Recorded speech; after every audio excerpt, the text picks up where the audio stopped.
Hello, everyone. Today's topic is a Buddhist viewpoint, mindsets for well-being. When we think of what contributes to our health, we think of good quality food, sleep, and exercise. Many books will tell you that these are what make us healthy. However, one aspect of health is the mind.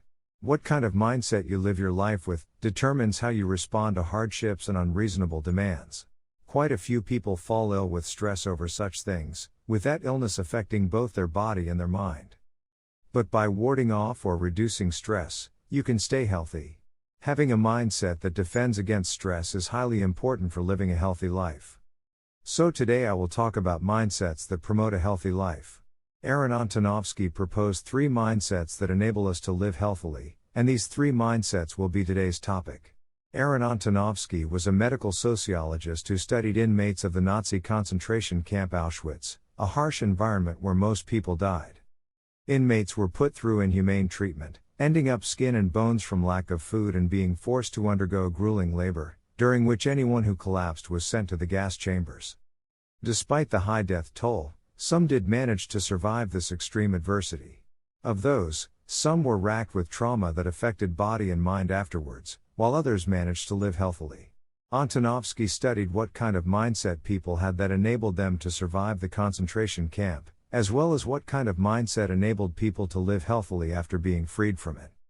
People often speak of mindsets that fend off stress no matter what kind of adversity we are exposed to. Whether it's from exploitative businesses or relationship stress, there is a lot of suffering in this world. If we study what kind of mindset people had, that even enabled them to survive as harsh an environment as a Nazi concentration camp, then we can learn important points for living healthily, amidst all the stressors of this world. That is what I would like to talk about today. Antonovsky spoke of a sense of coherence, which consists of 3 components. This in part matches up with Buddhist teaching, so today I will convey what Buddhism teaches by going through each of those 3 components one by one. So what are the mindsets that promote well-being? These 3. First, seeing the whole picture. Second, knowing you can deal with it.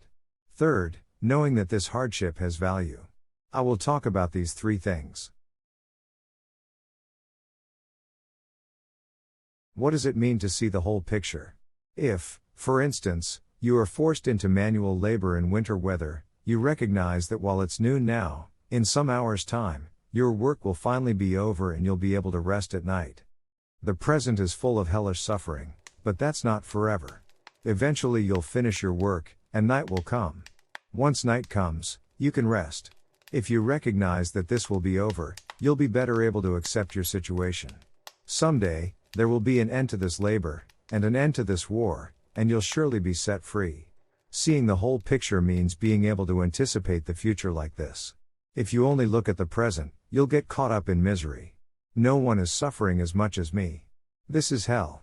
Grasping the whole picture means being able to anticipate the future, knowing that night will eventually come, and you'll be freed from this pain.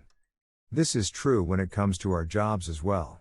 Even if your current job is so unpleasant that it makes you want to die, if you hold on, you'll get to your days off at the weekend, which will give you a breather. Also, you might someday change departments, so if you don't get along with your boss, you won't have to work under them forever. Your boss, department, and the type of work you're doing might change.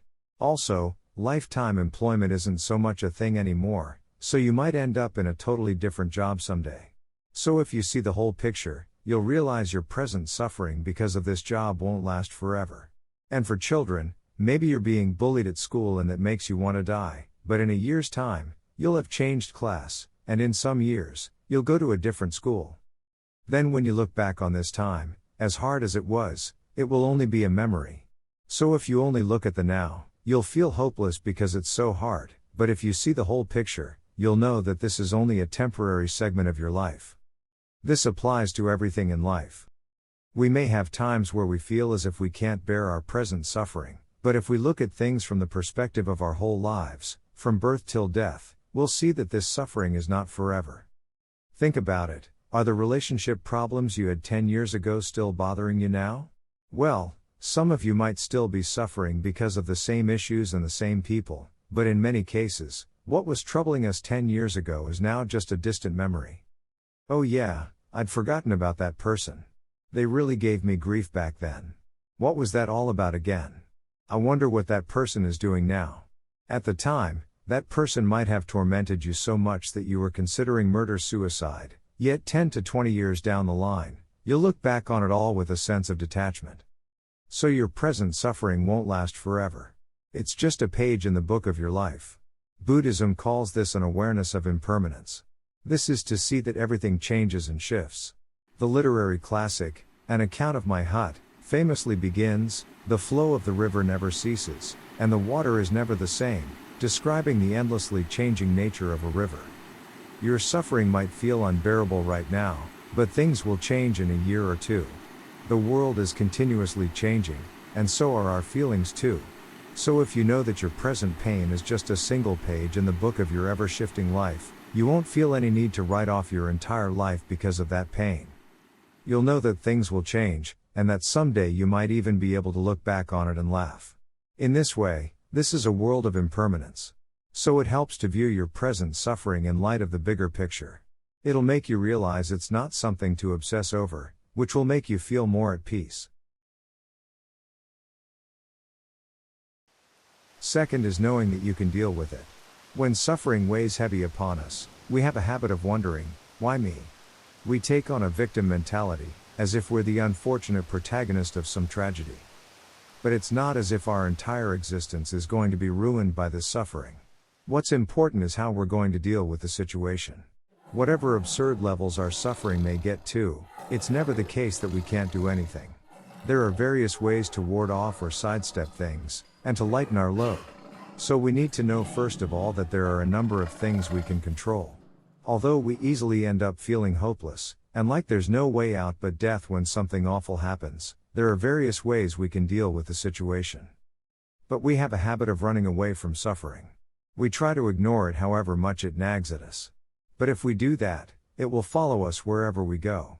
This is much like the time I was chased by a huge black stray dog on my school route. I was afraid of it, but when I ran from it, it would chase me. I tried to avoid that road, but then this stray dog happened to be on another road I took. As always, it barked at me and ran after me. At first, I tried desperately to run away, but then I went, wait a minute. Feeling a little angry at the sight of the dog running at me, I stopped and turned to face the dog. I stared straight into the dog's eyes, and started moving towards it with slow, steady steps. The dog then stopped chasing me, and stood still, looking taken aback, before darting away from me. Just like this black dog, if you run away from suffering, it will chase after you. However much you try to evade it, it will just run after you. If, on the other hand, you decide to deal with this problem, doing the things you can do one by one, that's like slowly taking steps towards the dog. Then you'll realize it isn't nearly as big a deal as you thought, and that you can deal with it after all. Once you've had this experience, then next time you'll feel more assured that things will turn out like they did this time, and you'll make it through. So at the end of the day, there's no kind of suffering that you cannot deal with. In a video game, lots of enemies will come at you, but you can beat them all right? You don't go, why me? Oh, what misfortune. Because you know you can beat them. Suffering is something you can deal with too. Tackle it piece by piece. The reason why we run away from suffering is that we tell ourselves it's impossible to deal with, that we can't do it because we're this way or that way, that we're too old or too weak or lacking talent, or that we just don't have the right personality. So we give ourselves all kinds of excuses to give up and run away from our suffering. But whether we're good at it or not, we can do it if we make up our minds even just to progress a step forwards. If we steadily keep at it, we'll soon realize it wasn't as big a deal as we thought, and then we'll see it was something we were able to overcome. Then even if the same kind of suffering comes along again, we'll feel more prepared to actually deal with it. Having this calm, constructive mindset can reduce our stress. Third is knowing that this hardship has value. This is the most important of Antonovsky's 3 mindsets. In other words, it's accepting that there is value in your present suffering. In his book, Man's Search for Meaning, psychiatrist Viktor Frankl, who himself experienced life in Auschwitz, wrote that meaning could be found even in the hard labor that he and the other inmates of the concentration camp were forced into by the Nazis. Reflecting on why he was able to survive such a harsh environment, Frankl wrote that, as a psychiatrist, what gave him the strength to live was that he knew he could document the wretched circumstances he had to endure in the camp in writing and someday present this to the world. What he wrote is very interesting. I became disgusted with the state of affairs which compelled me, daily and hourly, to think of only such trivial things. I forced my thoughts to turn to another subject. Suddenly I saw myself standing on the platform of a well-lit, warm and pleasant lecture room. In front of me sat an attentive audience on comfortable upholstered seats. I was giving a lecture on the psychology of the concentration camp. All that oppressed me at that moment became objective, seen and described from the remote viewpoint of science. It's amazing to think this was the scene in the head of a rail-thin inmate in a freezing concentration camp. While imagining this, he was thinking that someday he'd be hearing an audience react in astonishment as he told them about what he went through. He thought he'd never again get to conduct an experiment like this with himself as the test subject, and that this would allow him to write an extraordinary book. Presenting it to the world would empower many people to overcome their suffering, so he felt this was his mission.